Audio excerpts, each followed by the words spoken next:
Boa noite a todos. É um prazer mais uma vez estar aqui, né? Ouvindo a nossa musiquinha de Nossa Senhora, nossa mãe querida. É um prazer imenso estar aqui mais uma vez falando sobre um feixe de luz dentro de si.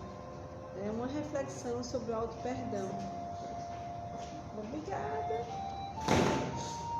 E aí, para começar, como sempre a gente começa com uma prece, né?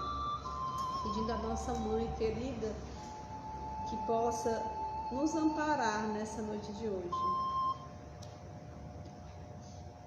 Mãe querida, Mãe Maria, Mãe misericordiosa, guia-nos nessa noite para que possamos repassar da melhor forma possível, né, os conteúdos aqui adquiridos e que possamos também, Mãezinha, através dessa palestra, das orações, poder pedir o amparo a todos os irmãos desencarnados que possam estar aqui nas casas que se irão nesse momento ouvir essa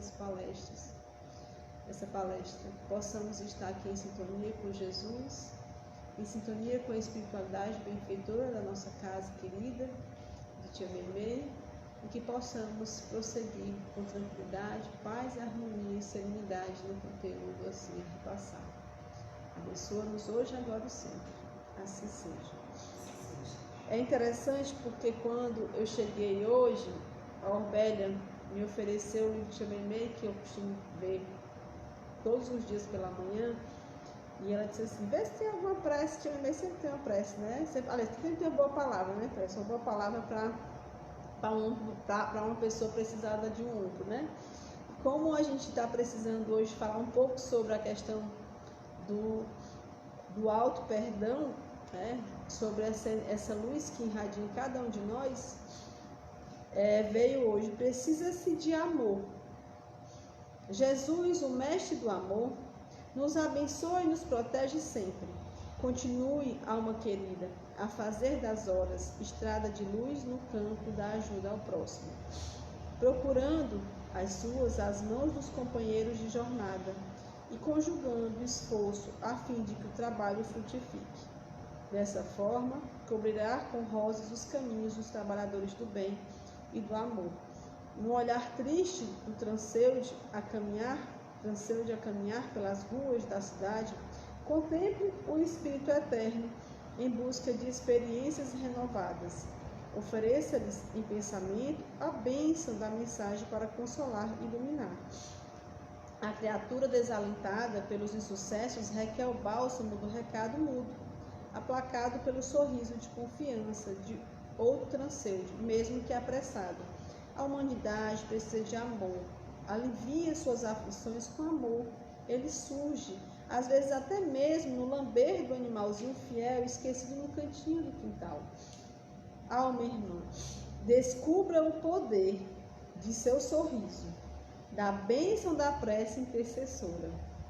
E quando avistar o viajante, cansado pelas experiências dolorosas do bater de porta em porta, estenda suas mãos e coloque nelas, além da caridade possível, a mensagem indicadora de novos rumos e que marca o encontro com Jesus, fonte inesgotável de amor e sabedoria. Faça a diferença onde estiver, seja potência onde você estiver, através do amor. E aí a gente vai começar hoje. Eu confesso que estou muito feliz de hoje estar aqui, depois de tanto tempo, né, sem palestrar aqui na casa de Tia Meimei. É um local que eu descobri, né, que vim para cá, da Corte Francisco de Assis, e tenho um amor imenso, imenso mesmo, e as descobertas só foram melhores e melhores, e é só gratidão. Então, assim, muito obrigada, Tia Meimei, por ter sempre uma palavra bondosa e amiga, né, a todos nós. E aí eu trago para vocês, né, crises de vida são oportunidades de vida? Ou melhor, vou até utilizar o livro, eu quis imitar a minha irmãzinha Thalita e trouxe os livrinhos para poder mostrar para vocês, porque às vezes as pessoas me perguntam e eu acabo não trazendo o livro, né? Mas um deles é esse aqui: crise de vida são chances de vida? São oportunidades de vida? Que crises são essas, né, Ana Patrícia? divórcio, crise existencial, ansiedade, transtornos, crise no casamento, dívidas, enfim, qualquer crise que você tenha, né?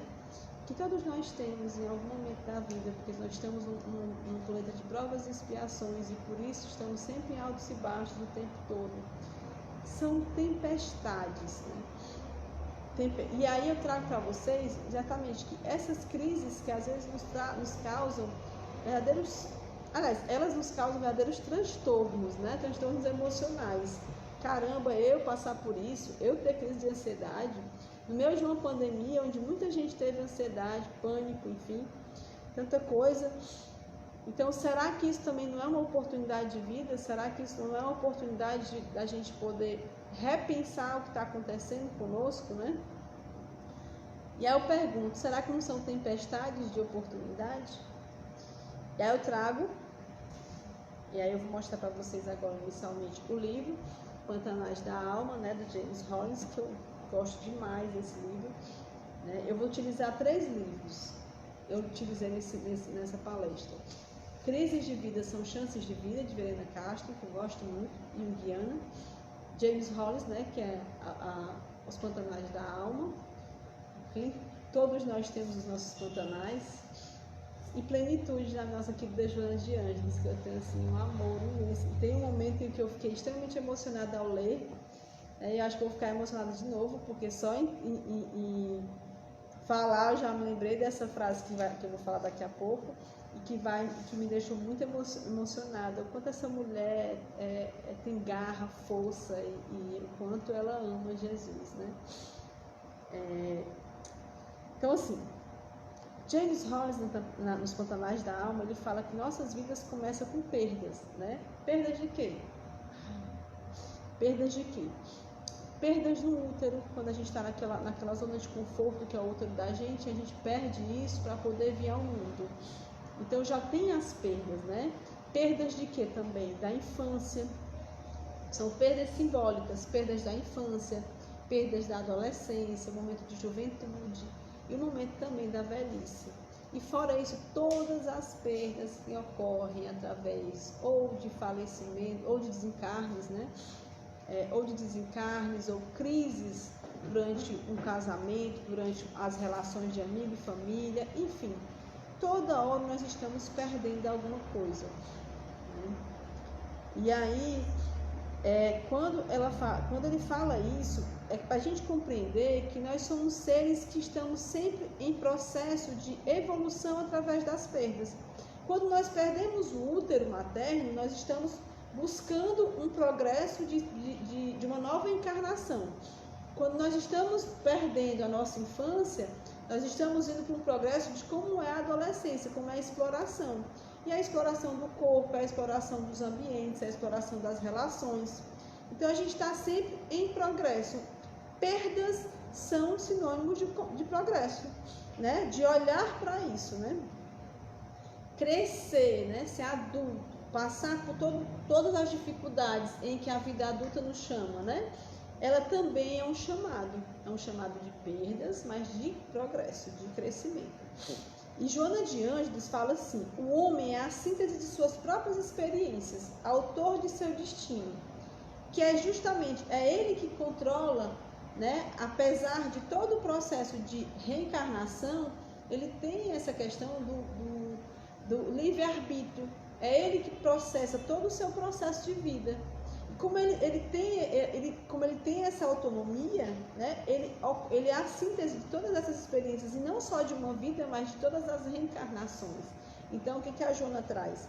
Ela traz de que a origem do sofrimento vem justamente dessas escolhas desse homem, né? E essas escolhas desse homem, ela pode ser progressiva, ou ela pode ser levada ao desespero, a olhar apenas para o sofrimento, para os transtornos, para as dificuldades.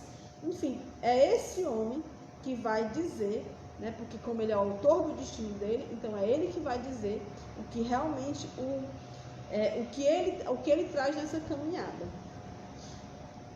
E isso traz os sofrimentos, a história de vida dele, como esse sujeito se mantém, né, nessa história de vida. porque como ele é autor do seu destino, é ele que vai dizer como ele se mantém na sua história.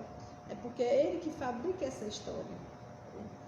E aí eu acho interessante que a Verena Castro, que eu até falei sobre os livros que eu trouxe, Crises de Vida são chances de vida. Crises ocorrem em fases de transição.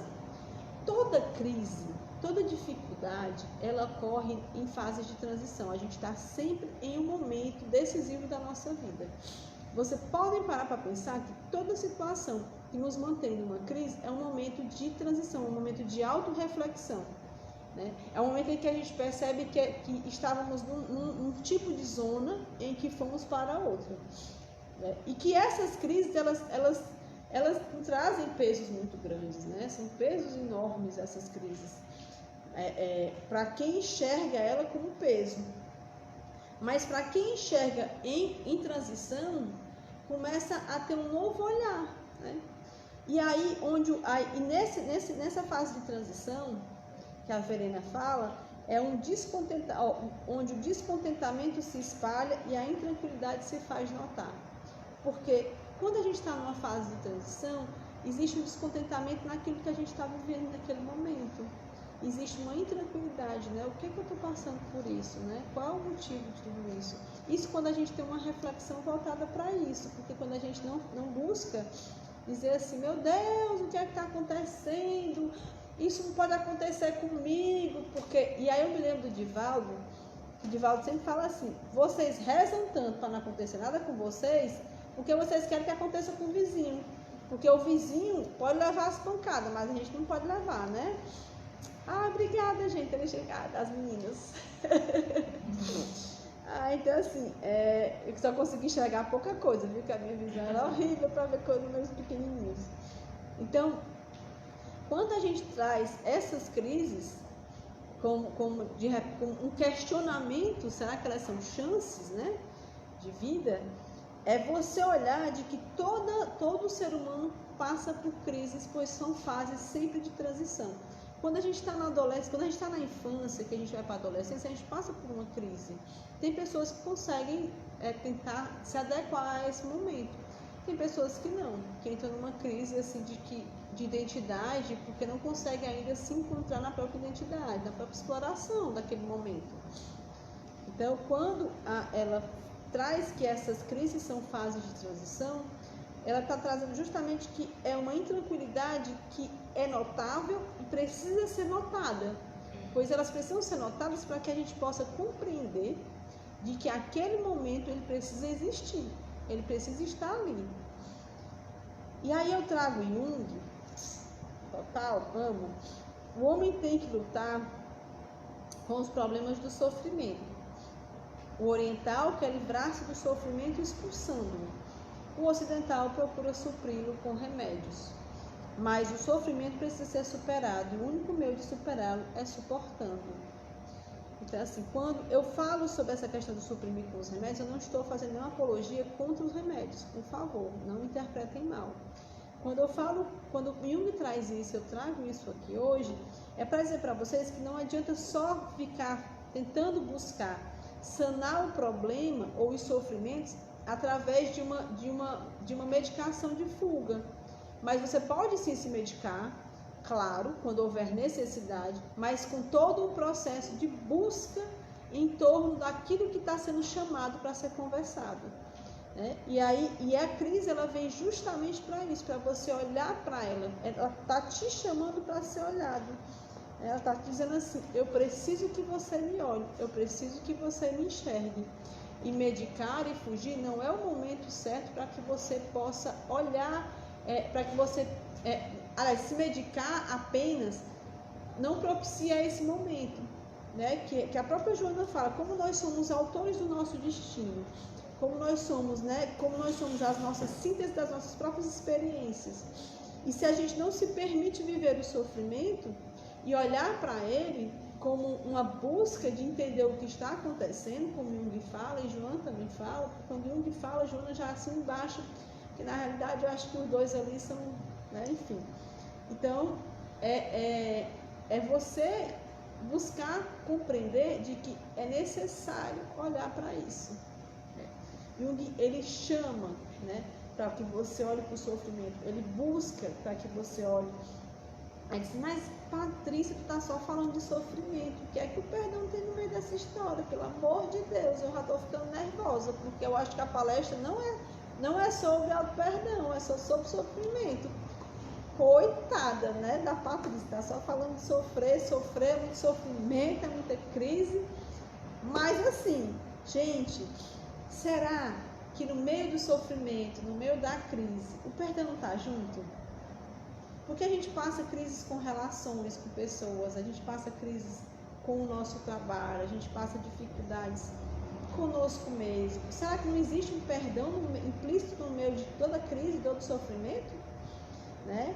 E aí eu me lembro de uma palavra de uma pessoa, né, de um ser maravilhoso, que ele fala pra gente assim, para Pedro, na verdade, e que diz para todos nós, né? Não vos digo que perdoe até 7 vezes, mas 70 vezes 7 vezes. E aí diz, mas como assim?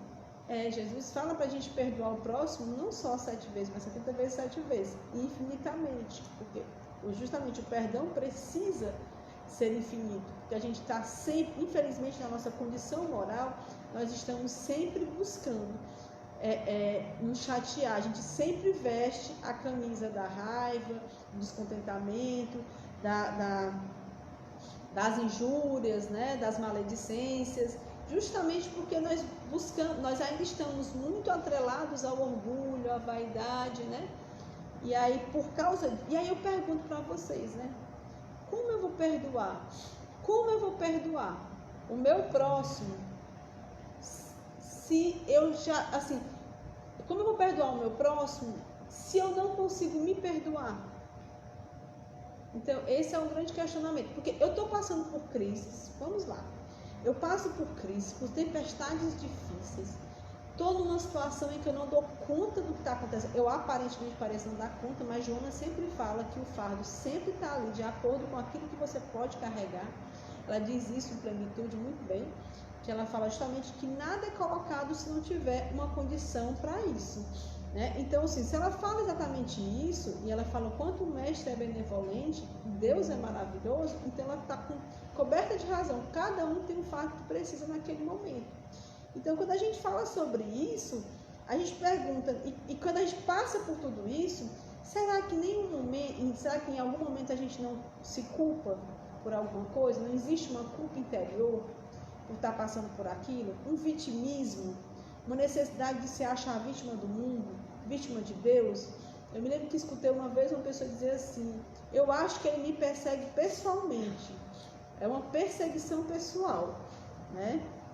Que é uma imaturidade, uma pessoa falar uma questão dessa, né? A gente não tem que julgar, mas tem que ver o quanto é imaturo uma pessoa falar dessa situação. Mas que ocorre o vitimismo de achar, tá vendo Deus que o Senhor fez comigo? Isso é coisa que o Senhor faça comigo? E aí tem aquela culpa interior por estar passando por aquele processo, né? Um processo de dívida, processo de não estar bem financeiramente, o processo de não estar numa crise no casamento, e tem aquela culpa interior, será que eu sou a culpada por estar tendo essa crise no meu casamento, né? Será que essas ansiedades exageradas que eu estou trazendo, que eu estou sentindo, será que ela também não tem a ver comigo, com os meus medos? Então a gente às vezes não olha. Existe esse olhar de sempre perdoar o outro, mas eu sempre questiono, como é que eu vou perdoar o outro se eu não consigo às vezes me perdoar? Se às vezes eu estou sozinha lavando uma louça, ou aqui olhando alguma coisa, ou estudando, e às vezes eu paro e lembro de uma coisa lá atrás, em que eu me achei boba ou besta para alguém, e aí nesse momento eu fico, mas rapaz, por que eu não respondi na hora? Por que não sei o quê? Isso são sentimentos que estão dentro de você, estão atrelados a você. Só que aí você pode falar assim, não, isso é bobagem, eu não vou mais pensar sobre isso aí. 3 dias depois está pensando. Porque é exatamente isso, é o sentimento de culpa, né? É o sentimento de vítima, é a necessidade de culpar o outro. Interessante que hoje eu me peguei pensando nisso, eu havia errado numa situação, E aí eu disse assim, eu errei mesmo. Mas fulano também errou. Olha a necessidade de culpar o outro. Aí eu disse, menino, que história é essa? Não, o erro é meu mesmo, não tem nada a ver com o outro. Porque analisar sobre isso, eu fiquei, caramba, como a gente tem uma necessidade de culpar o outro, porque é uma necessidade de se vitimizar, né? E quando eu falo sobre o auto-perdão, será que nós nos perdoamos? É justamente quando a gente olha para isso, quando o ente da gente desencarna e a gente fica se questionando se fez tudo que deveria ser feito para ele. É quando a gente não consegue deslanchar na vida como houve, como foi planejado, né? Ou então, pelo menos, pronto, voltamos. Então, assim, quando ocorre, por exemplo, que a gente cria uma imaginação, que eu falo assim, uma idealização, que nem toda idealização ela tem que ser real, mas quando a gente tem nosso imaginário que deveríamos ser assim ou assado, e a gente não consegue fazer isso, né?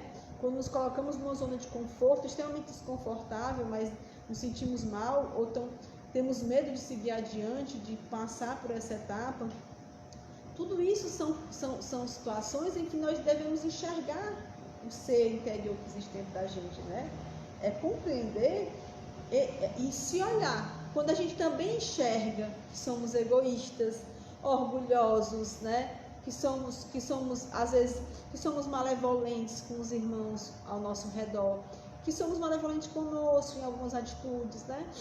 Quando a gente busca, quando a gente tem todo esse processo, mas não olha para isso, porque nós temos todo esse processo, né? O egoísmo, o orgulho, a vaidade, e a gente não olha para isso, né? E aí eu fico questionando, será que a gente está se perdoando por ser orgulhoso, por ser invejoso, por não conseguir,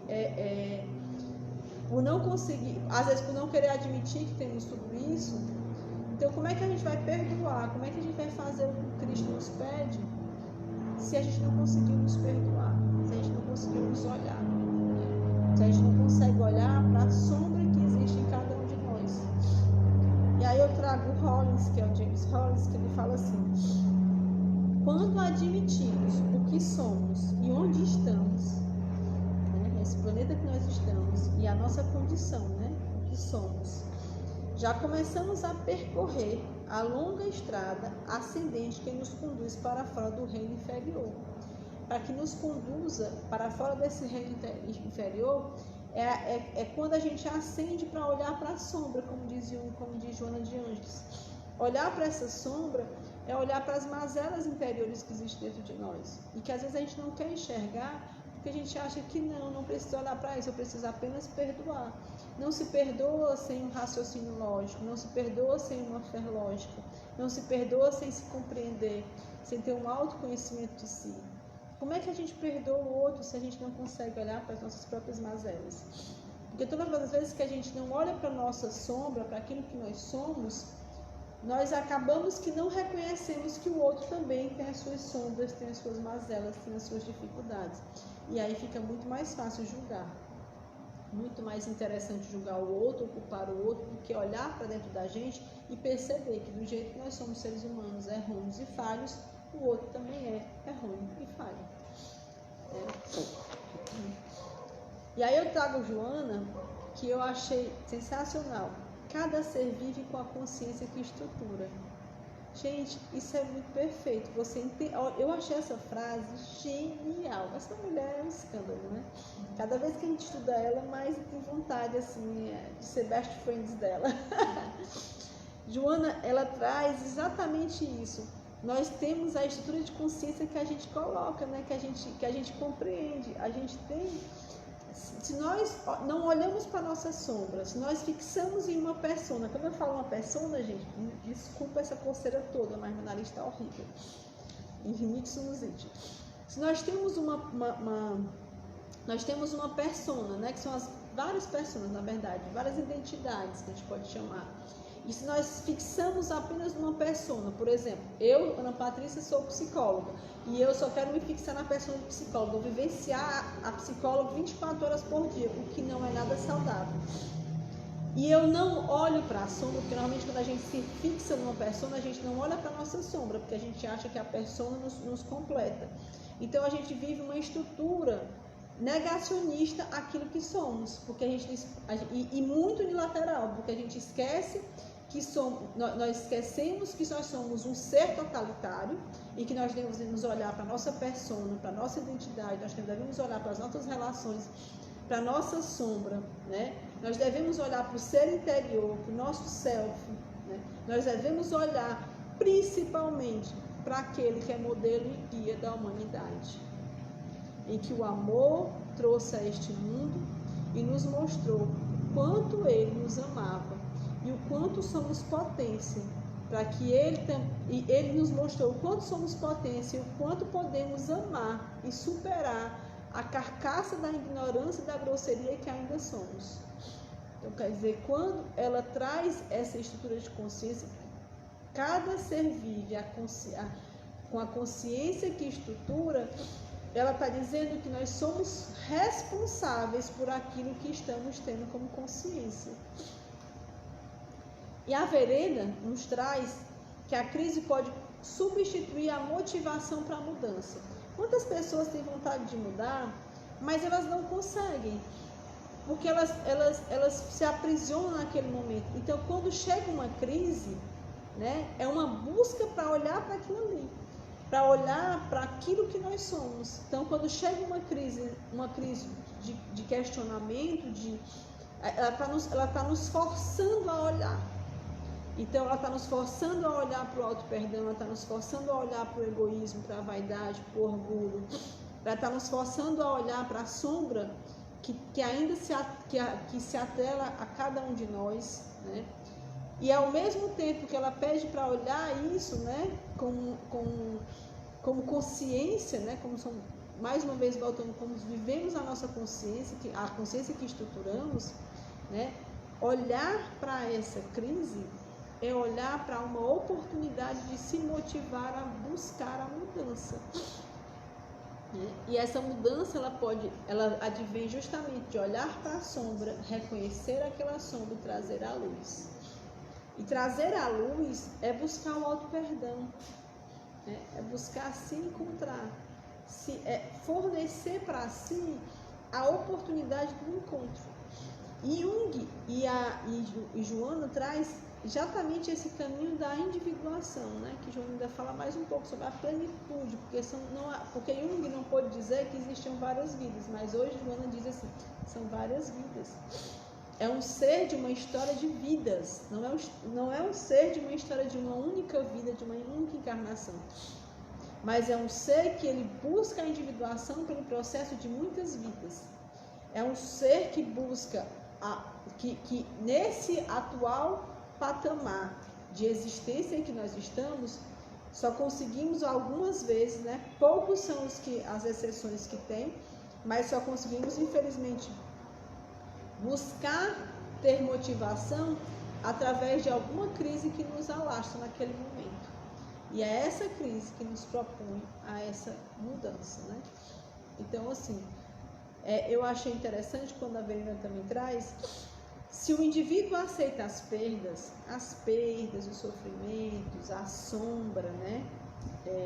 Ele se vê a si mesmo como alguém que sofreu uma perda, uma dificuldade, uma situação. Mas ele olha para isso, né? Mas que pode novamente ficar sozinho por si mesmo. O que ela está dizendo, a Verena? Ela está dizendo exatamente isso, que esse ser individual que busca compreender todo o seu processo de vida, que consegue aceitar todos esses altos e baixos em que ele está vivenciando, principalmente olhando para a sombra que existe dentro dele, ele vai conseguir compreender essa sombra, ele vai conseguir compreender esse sofrimento, ele vai conseguir compreender essas perdas, e ele vai conseguir olhar para si como um ser em potência. Por quê? Porque é um ser que olha para si só, é um ser que olha para si e que se fortalece compreendendo as suas mazelas. Eu me lembro que eu ouvi uma vez a Mônica falando, eu achei muito legal, que ela falou, que eu achei muito bonitinho quando ela disse isso. Quando eu estudo Joana de Ângeles, quando eu estudo sobre Jesus, eu consigo ter caridade para comigo e para com as minhas mazelas e compreender que mesmo eu tendo toda essa dificuldade ainda, eu consigo compreender também o meu progresso, né? E eu achei, ela não falou nessas palavras, estou falando nas minhas palavras, mas foi mais ou menos nesse termo, acho que ela lembra disso. Então, assim, eu achei muito interessante porque é exatamente isso. Quando eu começo a me compreender, quando eu começo a me conhecer, quando eu começo a olhar para a sombra que existe dentro de mim, e eu busco esse auto-perdão.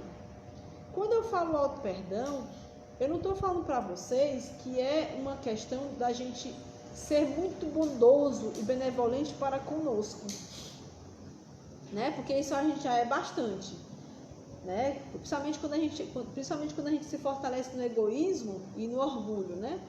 Mas quando eu falo do auto-perdão, é de olhar realmente para as feridas que existem nos nossos, né? As feridas morais que existem em cada um de nós. Porque todos nós, gente, todos nós temos feridas morais. Todos nós estamos no campo de aprendizado. Todos nós. E quando... aí eu trago o Rollins, que ele pega e fala assim: quando transformada pela consciência, a dor se transforma em uma energia vital disponível não apenas para a cura, como também para favorecer os desejos da alma. Gente, quando a gente transforma, né? Quando esse sofrimento, quando a dor ela é transformada, quando o olhar para a sombra, né? Ela é transformada pela consciência, né? Nós temos energia vital, a gente se estabelece com energia vital e mais ainda, né, com a bioenergia, como diz a Joana de Ângeles, que favorece a nossa cura, né, cura do físico, cura do perispírito. E principalmente a gente vai em encontro dos desejos da alma. O encontro dos desejos da alma é o encontro do self, é o encontro do si mesmo, é o encontro da centelha divina que existe em cada um de nós. É o encontro é o encontro do progresso, da individuação. É o encontro consigo mesmo, com o eu mais interior, com aquele que nos move e que move tudo que está ao nosso redor e que nos chama para esse progresso. Então, quando eu vou aos desejos da minha alma, eu vou aos desejos do meu espírito, eu vou aos desejos da minha psique, eu vou aos desejos de Jesus. Eu vou aos desejos da busca da totalidade, da integralidade. Eu vou na busca da plenitude. E esse mesmo autor nos traz que a dor e o sofrimento são indícios de que algo vital ainda está presente, aguardando o nosso convite para retomar ao mundo. Gente, quando a dor e o sofrimento que vem das nossas mazelas, elas nos chamam, é um convite para olhar para a alma, é um convite para olhar para esse mundo interior, é um convite para você compreender o que é que está acontecendo com você, que você não é apenas uma carcaça, uma máquina, né? Como diz Joana, não é uma máquina física que a gente precisa amar também, mas que você é um ser pleno, eterno, que você precisa compreender que não é só uma única vida, mas que são muitas vidas em busca do progresso, tendo a convicção de que somos fadados a esse progresso e que ninguém aqui, por mais materialista e orgânico como diz Joana que seja, um dia vai compreender que o ser é pleno em sua espiritualidade, né? O ser, ele não é apenas essa máquina, mas ele é todo um aparato espiritual e moral que existe. Então, olhar para esse sofrimento, para essa dor, é um convite que a alma te faz para olhar para si. Então, sim, né? As crises de vida são oportunidades de vida. Sim, o auto-perdão inicia-se ao olhar para essa alma ainda mazelada, né, de muitas feridas morais. Sim, porque todos nós, num planeta de provas e expiações, temos feridas enormes, feridas morais enormes ainda. E uma delas, às vezes, é não conseguir enxergar as próprias mazelas. E enxergar elas é um processo de construção, né, de auto-perdão, de um auto-perdão consciente, não de um auto-perdão que vai se beneficiar em materiais, mas de um auto-perdão moral, em que você vai buscar entender quem é, o que está fazendo aqui e o que é que você pode fazer para melhorar. E eu vou dizer o que você pode fazer para melhorar, porque Joana traz isso muito claramente. Fala um pouco mais. Tá. É porque eu acabo falando tão baixo, né? Mas vai dar certo. Então, assim, eu preciso... Então, através desse convite, o mesmo autor diz assim: é preciso coragem para valorizar a depressão, gente. O medo, a culpa, o egoísmo, a vaidade. Quando é valorizar, não é valorizar de fortalecer isso, mas é olhar para isso, né? Respeitá-lo para tentar... respeitá-los, mas não para tentar eliminar através do pensamento, nem distrair ou evitar suas misérias, não, né? Mas é justamente buscar, no fundo, né, a existência do que é que existe isso, a significação disso, né? E trazer uma significação de potência, né? Porque quando a gente olha para a depressão, para o medo, a gente tem que buscar o que é que isso está trazendo para a gente. Quando a gente olha para atitudes egoístas nossas, atitudes orgulhosas, atitudes de rejeição, de abandono, que às vezes a gente não enxerga porque está tão no inconsciente, a gente não percebe que isso está tão forte dentro da gente, você não percebe que está tendo esse tipo de atitude, né? De sentir uma pessoa abandonada e você acaba sendo agressiva com alguém sem perceber, porque existe uma energia de rejeição ainda voltada dentro de você, a criança ferida que pede, implora para ser ouvida pelos pais, mas que hoje essa criança já tem 50, 60, 30, enfim, e que ela precisa ser olhada, né? Então, quando a gente olha esse nosso processo de comportamento, a gente está vendo uma significação potencial, né? E isso é vivo e dinâmico a ser explorado e transcendido. Porque quando a gente olha para isso, a gente pode explorar isso. Isso pode ser feito através de terapias, meditações, orações. É tanta coisa que a gente pode, né, buscar. E a nossa querida veneranda Joana de Ângeles nos traz, e aí foi onde eu confesso que eu me emocionei muito nessa hora, que eu realmente fiquei, eu disse, caramba, essa mulher é demais. Que fala assim: nos traz o antídoto de todo o sofrimento interior, nos traz o antídoto de toda imaturidade moral. E relata que o antídoto mais poderoso para qualquer fenômeno degenerativo, em forma de dor, ingratidão, culpa, agressividade, desequilíbrio, é o exercício do amor. Não é só amar, é exercitar o amor.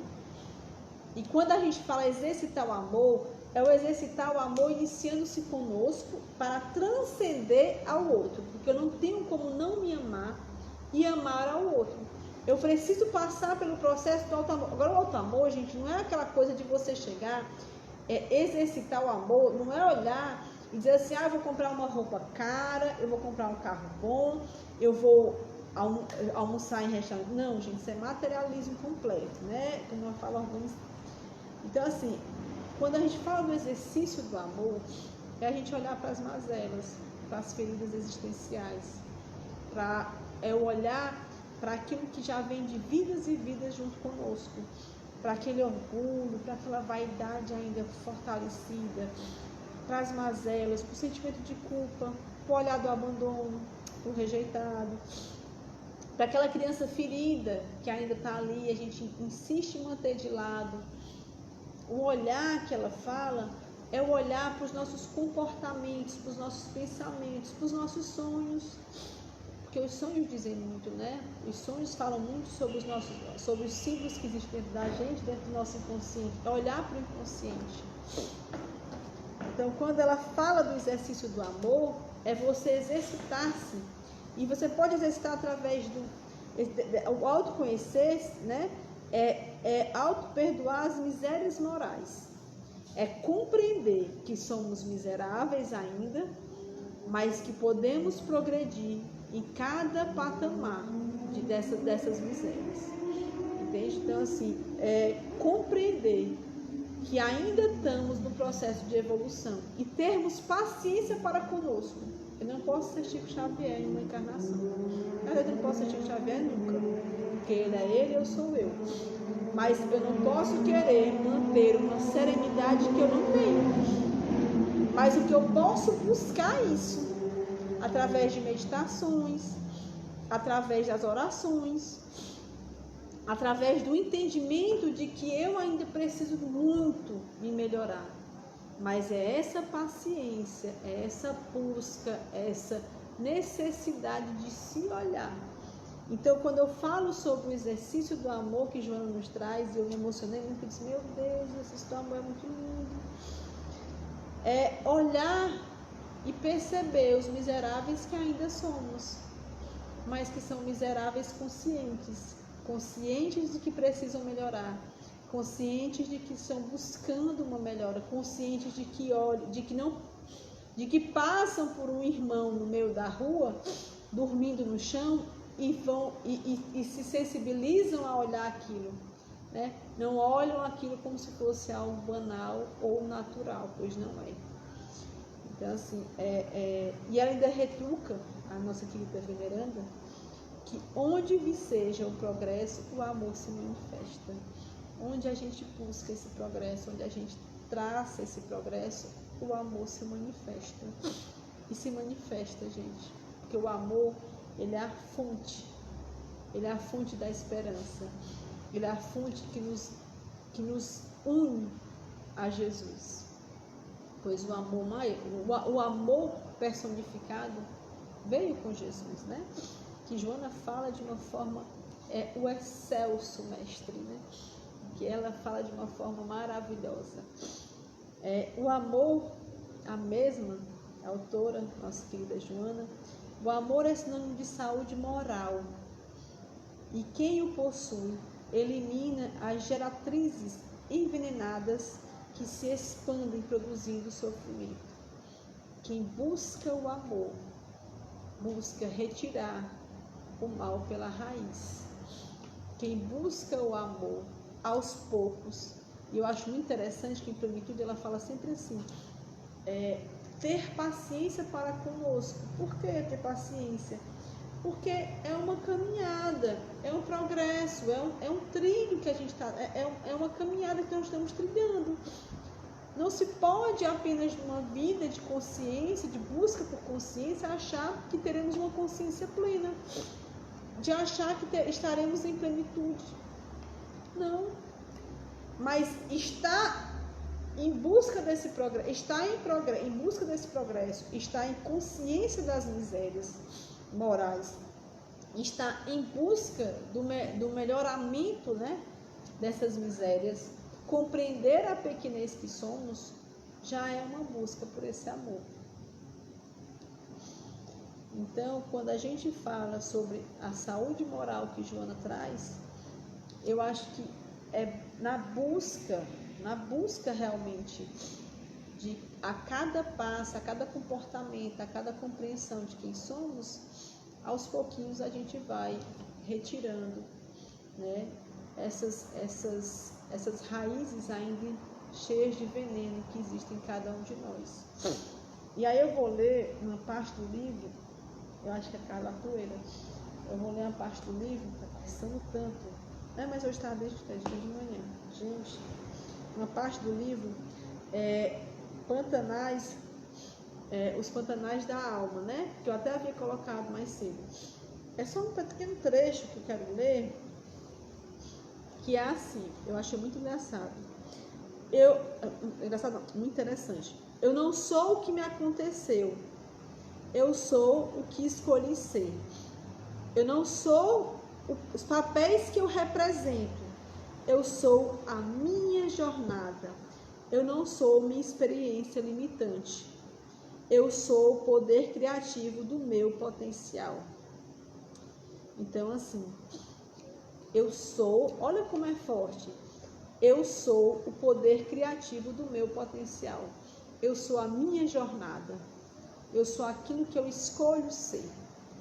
E aí eu lembro do Divaldo, que ele fala assim, quando alguém chega para ele e diz assim, Divaldo, eu não consigo fazer tal coisa. E ele pega e diz assim, você consegue, você não quer. É a diferença. E Joana fala da força do querer. É a força do querer. Você precisa querer para poder construir isso. Eu preciso querer estar nesse processo para construir. Eu não posso querer, eu não posso apenas dizer, mas eu preciso buscar essa energia de vontade que todos nós temos para querer estar nesse processo de progresso. E a Joana traz um guia em plenitude que eu achei, que aí eu vou dar uma lida rápida, muito rápida mesmo, é só pontuando, que eu achei interessante. Esse guia de plenitude, ela fala justamente da autocura física, né? Mas como a gente sabe que toda autocura, toda doença física vem do perispírito e vem do espírito mazelado, quando eu vi esses 4 pontinhos dela, eu falei, gente, ela está dando aqui um processo de auto-perdão, de autocura pelo perdão, pelo olhar de amor que você pode ter para com você. E ela fala assim, o primeiro passo é observe o pensamento, né, o seu teor preferencial, a fim de que irradie energias positivas e saudáveis. Eu preciso olhar os meus pensamentos. Isso Jung já fala que o pensamento repetitivo diz muito sobre você. Aquela música que você acorda do nada, no meio da noite, ouvindo aquela música, aquele sonho que mexeu e impactou com você, aquela frase que do nada apareceu, aquela frase de uma música que você acordou com ela, aquele pensamento que às vezes recorre no meio de uma manhã, ou de uma tarde, ou à noite, ou quando você está indo dormir, isso diz muito sobre você. Então, a autoanálise do pensamento vai mostrar o que é que precisa ser olhado. Eu fiquei pensando, caramba, esse exercício, porque esse aqui é um exercício, tá, gente? Quando ela fala sobre isso aqui, é um pequeno exercício. É claro que Joana traz muito mais do que apenas esse exercício, mas isso é um exercício para quem quer começar a ter um pequeno olhar, um olhar para si, né? Um olhar para as suas mazelas, um olhar também para o próximo processo adoecedor. Mas que isso não condiz apenas nisso, porque nós não somos um ser unilateral, nós somos um ser totalitário, nós somos um ser total, complexo. Então não é só isso que vai definir apenas, mas isso é o início, é um início para um progresso. E quando ela fala sobre isso, ela está pedindo para que a gente olhe os nossos desejos sinceros e legítimos, né? O que é que essa alma quer nos dizer? Então, quando a gente observa os pensamentos, a gente também vai poder observar os próprios pensamentos da alma. Porque quando a gente está conosco em pensamento, a gente começa a olhar para aquilo que é como ela até fala uma parte que é assim, o Pai não quer a destruição do pecador, mas a do pecado. Então é olhar justamente para esse pensamento e recompor-se perante ela, né? Perante perante o Pai. Então, assim, outro é manter-se em sintonia mental com a fonte do poder. Gente, a fonte do poder é Deus. Manter-se em sintonia é a oração. É você olhar para dentro de si. É você fazer essa conexão com o Criador. Eu olho para os meus pensamentos e depois eu faço uma conexão com o Criador. É olhar para isso. A oração é o bem mais poderoso que Jesus nos trouxe, nos mostrou. É a nossa maior arma. Se bem soubesse, estávamos todos em oração o tempo todo. Eu costumo fazer isso porque eu costumo fazer minhas orações, né? Eu faço minhas orações de manhã, orações assim, que são já firmes e fortes, de manhã e à noite. E no meio da minha meditação pela manhã. E durante o dia eu faço milhões de orações, porque é pedir ajuda, pelo amor de Deus, me ajude, faço não sei o quê. Porque até nisso é um processo de oração, né? Quando você pede com amor, com fervor e com alma, né? Então, um outro passo é justamente você se manter em sintonia mental com a fonte do poder. Que a oração é outro, ela fala sobre várias fontes, né? Ela fala sobre a questão da energia, né? Se todo o trabalho de regularização deve partir da energia para o corpo, do espírito para a matéria. Mas ela fala, a oração é outro veículo por meio do qual se produz a sintonia mental com Deus. E quando ela traz aqui o autocuidado, gente, cuidar com a nossa, como diz o nosso querido Francisco de Assis, que eu tenho um amor imenso, vamos cuidar do nosso jumentinho aqui, né? Nosso jumentinho é exatamente cuidar do descanso, da dieta, da higiene, manter nas ordens das atividades, a organização. Quando a gente cuida do nosso corpo, nós estamos cuidando, nós estamos nos organizando. Quando a gente toma aquele banho com tranquilidade, quando a gente busca organizar a nossa casa mental, quando a gente busca organizar a nossa casa externa, né? Quando a gente busca descansar e organizar as ideias, quando a gente se alimenta de uma alimentação que nos traz tranquilidade, que não nos deixa aquela sensação de que parece que, sabe, comeu foi um boi. E a gente se alimenta de uma forma saudável esse corpo, a gente também está se organizando. Nós estamos olhando, né? Aí eu achei interessante que ela falou assim, a higiene também desempenha um papel preponderante na reconquista da saúde. Quando ela fala isso, ela está falando da saúde física, né? Mas também está falando da saúde mental. Quantas vezes, né, eu falo isso como psicólogo, que a gente, infelizmente, pega pessoas que às vezes está 2 semanas sem tomar banho, né? E que está completamente desregulado. E é justamente esse banho, né, essa autopreservação, de olhar para esse banho com amor, que vai nos fazer compreender que esse jumentinho aqui, ele é essencial para o nosso aprimoramento, para o nosso crescimento. E que amá-lo é também nos perdoar, né? Eu me lembrei do Ho Oponopono, que é interessante, eu até vou falar aqui, o Ho Oponopono, que é interessante, que ela fala assim, eu sinto muito, me perdoe, eu te amo e sou grato. Isso somos nós falando para conosco, né? A gente olha no espelho e falando para conosco. Uma pequena oração que faz uma diferença imensa. E também não deixa de ser um banho, um bom descanso, né? Uma organização de cada um de nós, né? Com a nossa higiene, com a nossa higiene mental. Não deixa de ser, eu sinto muito, me perdoe, eu te amo e sou grato. E a canalização dos pensamentos e das emoções para o amor. Ela sempre traz o amor. O amor, a compaixão, a justiça e a equanimidade e a paz. E eu achei muito interessante, o sentimento de equanimidade nasce da razão que discerne e da emoção que compreende. A razão ela vai discernir o que somos e o que estamos fazendo, né? E a emoção vai nos compreender nesse processo. A consciência de amor com equanimidade propõe paz, que tira as tensões e inspira os prosseguimentos da ação. O pensamento canalizado para a paz se torna uma onda que sincroniza com a fonte do poder. Se nós estamos em pensamento buscando a paz, se a gente busca equanimizar todo o nosso processo de emoção e razão, e a gente percebe, nós estamos ligados diretamente com a fonte do poder, que é Deus. E mais ainda, buscando compreender que o Mestre, né, nos ensinou e nos ensina todo esse processo através dos seus exemplos. E aí, para a gente terminar, eu vi Upanishads, eu acho que é o nome, né? Eu tentei até ver se era esse nome mesmo, Upanishads, que é um sânscrito, né? Meu Deus, agora deu um branco, que é uma doutrina indiana, né? Eu esqueci agora, tinha até anotado aqui.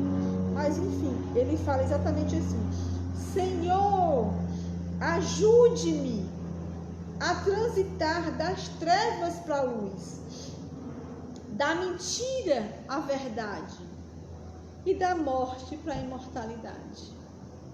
E aí eu disse, caramba, ele está pedindo Senhor, E aí a gente pede ao Mestre que nos diga. E aí eu lembrei, amar o próximo como a si mesmo. É o encontro das trevas indo à luz. É o encontro da mentira à verdade.